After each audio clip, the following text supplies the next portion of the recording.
তো যারা অবাঞ্ছিত লোম রিমুভ করতে চান, আচ্ছা আপু আপনি কি ব্যথা পাচ্ছেন? না ভাই ব্যথা পাচ্ছি। কেন ব্যথা পাচ্ছেন না? এটা কি ব্যথা লাগে না নাকি? না ভাইয়া ব্যথা লাগে না।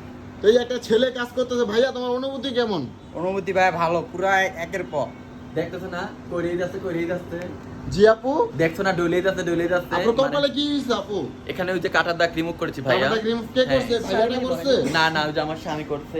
আমি আমার স্বামীদের ছাড়া কিছু করাই না। ও, আমি অন্য লোক দিয়ে আমি হাত দিই না। তারপর আপনি যে হারাম ট্যাটু করে রাখছেন শরীরে, এগুলো রিমুভ করতেছেন না কেন বোন? করবো ভাইয়া, কবে করবেন আপু? কিছুদিন পরে ভাইয়া। কেন সামনে তো রোজা আসতেছে, আপনি কি রোজা রাখবেন না? ইনশাআল্লাহ, মানুষ ভুলই তো মানুষ করে, তাই না? ভুলে তো আপনার তো উচিত আপনি ট্যাটুগুলো রিমুভ করা। হ্যাঁ করবো তো, বলছি তো ভাইয়া। ওকে আপু করে ফেলান, সামনে হ্যাঁ। রোজা রাখতে হবে আমাদের সবারই। আমরা যেহেতু আপনি মুসলিম না আপু, হ্যাঁ আমি মুসলিম। হ্যাঁ তাহলে তো আমাদের ট্যাটুগুলো রিমুভ করা উচিত।